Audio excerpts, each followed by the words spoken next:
Welcome to this new flight simulator update movie. In this movie we're gonna look at the Garmin G5000, which has been added to this nice aircraft, the Citation Longitude, as part of the first update for both the airplanes, but also for the avionics. Right, so that update was already released 3 days ago. The update contains a lot of fixes and a lot of enhancements. So let's go inside this cockpit. And let's have a look at it, right? So here's the cockpit, right? And based on that, you can already see, I would say, if you look at it from a visual perspective, it received a massive update compared to the default cockpit, which is part of the initial release of Flight Simulator 2020. A lot of new knobs, the knob quality and the textures are much more detailed compared to, I would say, the original release. And also a lot of systems are now being updated, right? So let's start the aircraft partially, right? So let's make sure that we're looking at these buttons. And here you can already see a lot of details, right? This is, I would say, completely redesigned. You can see that this is really high quality compared to what it was previously. So we're gonna switch on both the batteries, which will boot up the different consoles, as you can see. And when you look at this, you can already see several things have changed, right? First of all, here's the Alpha Hotel Romeo Sierra Align, right? That's the AHRS system. That's also completely new to this aircraft, and that's, I would say, only done during the starting process, right? So it keeps wings level, so it's trying to align the wings, so that's good. Currently, the traffic avoidance system has been set to traffic avoidance only, but there are multiple modes where you can set this one in, and we will look at that in a few seconds. In the center, we of course see the nice central display, and you just saw it flipping, right? It has continued starting, so we can see the gears, we can see the APU information, we can see the electrical information, as well as the trim, aileron and rudder, and of course the most important things of the N1s of the engines and the temperature of the engines, as well as the oil and fuel pressure. Below that we can see the fuel quantity, which also received a massive update. So this whole screen, right, it wasn't like this before. Well, maybe you tried the working title ones in the past. Those, I would say, are coming very close, but not, I would say, not up to this part. In the top of the screen we can see that the taka has currently been set to TA only, and the ADSB has to be set to RB, and it has been set to unrestricted, right? We need to do something because the batteries are discharging, which means that we need to make sure that they, I would say, are being recharged or charged. And that can be done by making sure that the APU knob, which can be found here, is switched to start. You can see it quickly moves to start, but then directly after that it moves to the on position, which is the normal position. After you've done that, you can see that the APU bleed will start to increase, right? You can see the RPMs increasing, as well as the temperature increasing, and then eventually you will see that the batteries will likely be either not charging or slowly charging. And you'll see that happening now, right? So you can see that this number, that negative number, which means that the batteries are draining, is now changed to a positive number thanks to the APU. It's also mentioned in the checklist here, so keep that in mind. So what are other interesting changes when looking at this nice aircraft? Well, if we look at the systems which have been updated, there are a lot of updates in the, I would say, flight planning system. Which we can find in these small displays, right? So in these small displays we can see a lot of things, as well as a lot of utilities, including the traffic, including the map settings, etc. So let's first go to the map settings, which can be found over here. So we've got several options which we can activate, right? We can activate the weather radar, although we can't activate it yet, because there are some announcements in the let's say release notes that some of the functionalities might not work yet, so keep that in mind. Traffic, we can switch it on. The terrain, we can switch to relative, absolute or off. Well, we will leave it absolute. And then you can see that once you've done that, you can change the settings menu, right? You can say, okay, hey, in the settings menu, what kind of data should be shown? This might be a little bit confusing because you might have expected that it would be different. So we're gonna check the labels and then try to come back. But all these options are clickable and you can configure multiple options per, I would say, item which one you can select. If you want to return, you can click on the back buttons as you just saw. And then we've got the inset window, right? That's, let's say, it's this one, I think, or sorry, it's this one, the right one. And that one can be also changed, right? You can say, hey, I want to show the flight plan text. If that's the case, it was the right one, or the left one, sorry, it shows you the active flight plan. That avoids that you need to watch continuously at the, I would say, at the bottom of the aircraft or at the bottom of the screen. And you can switch between either lag to lag or to cum. I think it's cumulative, but this is just a guess. Then here we've got the options which we can switch on or off. That has a result on the items which are being displayed over here. So if we switch off the airport, right, you see that multiple items are disappearing. If we switch it on again, you can see that those are appearing again.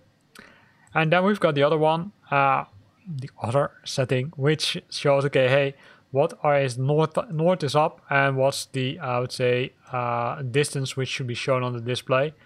And that's, I would say, configurable, right? If you switch to 250, it will likely change, but might take some time before it changes. Well, it's already changed, right? So now switching back to 500 will show a larger range. So that's, I would say, pretty cool, right? Already impressed a lot. Can we go down? Yes, we can go down because there are more options over here. So we'll have a look at this because it's really cool.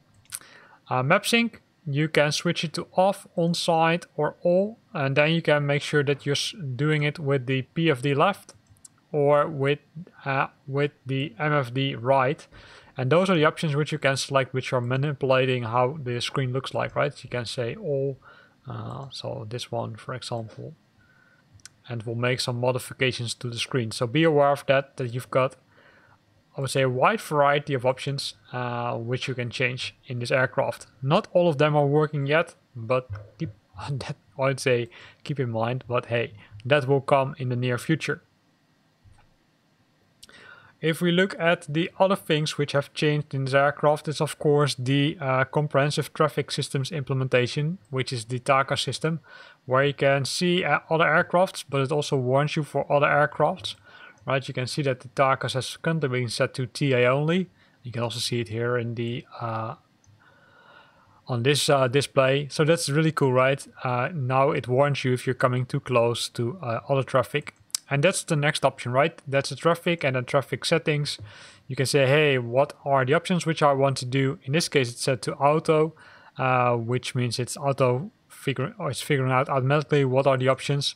But you can also switch it to on, right? Then the display will change. In this case, to standby, which is a little bit weird because I was expecting it to be, I would say, on.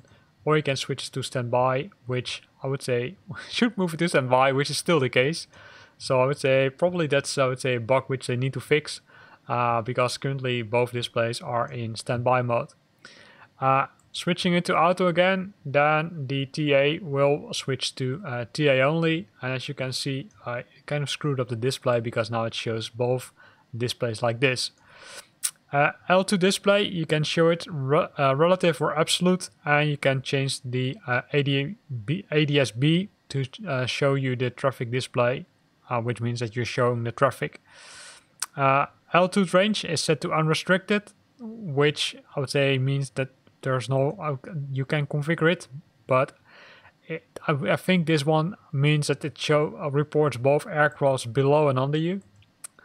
And then you've got the vertical duration, 1 minute, 2 minutes, 5 minutes, or 30 seconds. So all nice options here. Now let me first restore the map, which is the case. Now it's restored. Everyone's happy. Looking at the weather selection, if you change it, then it will change this left display to the weather context. So you can see the weather around you, and you can take the corrective actions on if needed. So really cool to see that.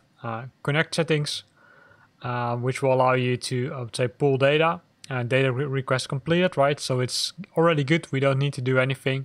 I think currently it's based on the flight simulator settings itself. Can you change it to the weather radar? Yes, you can also do that. Then you need to switch it like this, but you can see it's currently set to off, so it won't show much in this scenario. Then of course the options for the procedures, the flight plan and the direct to, right? Those are the options which are, I would say, very valuable and allow you to configure your flight plan. In this case, right, I could configure a flight plan where I say, okay, hey, let me add the en route or 3D original. And let me look at the airport code because, of course, I don't know it by heart. KLGA, which is LaGuardia. Then I can enter it and then do KJFK, John F. Kennedy International. And that will directly set up the flight plan, right? You can still add the en route waypoints. It's really easy. Just click add en route waypoint.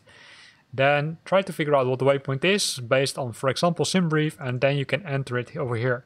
The cool thing is that if you double click on it, if you click on it, it should be typable. However, what I figured out is that it not always works really nice at this moment, but likely that will come in the near future, that you can really, I would say, type it using the keyboard if it's, of course, connected to your system. Procedures. There were also some changes there, right, in the procedures section. It's mainly, okay, hey, what are the options you can select, but also, okay, what are the other settings like the, what is it, the V-speed and the VNAV mode, which has changed here. The VNAV mode can be configured in two positions or two ways. You can set it to VNAV only. That will always target both bottom-most altitude constraints. And you can set it to advanced VNAV, then you will have, of course, more options. So that's really cool. The other thing which I would like to show you, but I couldn't find it, to be honest, is you can add custom waypoints. And those custom waypoints, I would have expected it that you can enter it here based on the long and latitude or based on the point bearing and distance. But to be honest, I didn't figure out yet where to add it. As soon as I figure it out, I will definitely let you know, right? You got north, south, west. So maybe these are the ones, but I'm not 100% sure about that because nothing popped up here. So still trying to figure that out. Then we've got the performance options, the takeoff data, landing data, the speed box, the weight and the view and the flap speeds. So you can click on it and then you can see the flap speeds. These are the default flap speeds, so keep that in mind. Takeoff data, right, the origin. You can go to the flight plan from this. You can check the weather. You can load the meter wind, and that will load the meter wind from here. Use RAT. Then we'll use the outside temperature in this case. And you can say show meter, which shows you the actual weather, which we already figured out. Then the runway. You can reload from database or remove runway. To be honest, I was hoping that you could add something here, but it looks like that you can only enter the length of the runway, and other than that, you can't do much. It would have been nice if you would be able to say, okay, hey, I want to load this specific runway, because now it's, I would say, currently hard to configure it. Although you can still use the multiple plans which are available on the internet. Then you've got the say takeoff config, right? So in this case, flaps are 1, anti-eye is off, thrust lever is stalled, takeoff factor 1, rolling takeoff no. So these are the options where you can, I would say, use this nice system to make sure that you're setting up the correct things before you take off. The same thing can be done for landing. So the destination is pre-configured. In this case, it's still the same airport, but when you click on it, you can also say predicted, although this one is, let's say, not illuminated. And you can load the emergency return. I don't think that this one yet also already works, but that will likely be changed in the future. Here we see the same options like we saw for the takeoff, so I'm not going to go into much detail there. Then we've got the speed box, and you can switch them on or off, right? Makes it easy. all on or all off, which will change the, I would say, markers here on this side on the display, so it make it easy for you to figure out, hey, did I already hit the V1 speed, the V2, etc. And same thing can be done for the landing. You can switch the I would say speed box on to VAP and VREF. Those are the indications which can be used for landing. What do we have else? Well, we've got several options over here, including the temperature, but the temperature is simply that you can control the temperature in the cabin, right? That's really cool. If we look at the cabin pressure, that's also something. You can change the cabin pressure. You can see that it also picked up the landing elevation. So this is, I would say, 12 feet. If you're landing pretty high, right, it will automatically adjust. You can also manually adjust the altitude, but in normal mode it will use the landing elevation for the airport, but you can still type it in manually if you want. Then we've got the exterior lights, which are, I would say, kind of normal, and then we've got the propulsion. Not sure what this stands for, but this hasn't changed much, to be honest. So really cool changes in this nice aircraft. I'm really looking forward for everything to work, because there are still some things which are between brackets broken or not implemented yet. So really cool. I would say if I were you and if I would play Flight Simulator, I would definitely, think about joining the beta program, especially if you love flying this aircraft, because it adds so many more options, which makes it so much more nice to fly with. That is really worth it. So here ends this video. I hope you liked it. In this video we looked at the options which are added as part of the first update for the aircraft and aerial data or aerial systems. In this case for the G5000 from Garmin in the Longitude aircraft. I hope you liked this video. If you liked it, then consider to use the like button. If you got questions or comments, then feel free to post them in the comment box below. And if you want to stay up to date about new videos I'm posting, then make sure that you're subscribing to my channel. Thanks for watching and see you next time.